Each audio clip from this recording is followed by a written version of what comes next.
കഴിഞ്ഞ 16-ന് കാണാതായ അർജുനു വേണ്ടി 3 ദിവസങ്ങൾക്ക് ശേഷമായിരുന്നു അല്പമെങ്കിലും ആത്മാർത്ഥമായ രീതിയിൽ കർണാടക സർക്കാർ തിരച്ചിൽ ആരംഭിക്കാനുള്ള നടപടികൾക്ക് വേഗം കൂട്ടിയത്.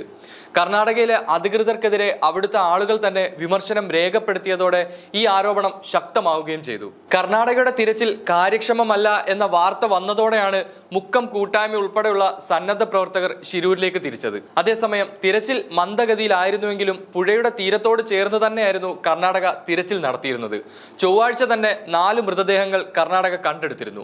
എന്നാൽ കേരളത്തിൽ നിന്നുള്ള പ്രവർത്തകർ എത്തിയതോടെ കരഭാഗത്ത് കേന്ദ്രീകരിച്ച് തിരച്ചിൽ നടത്താൻ നിർബന്ധിതരാവുകയായിരുന്നു.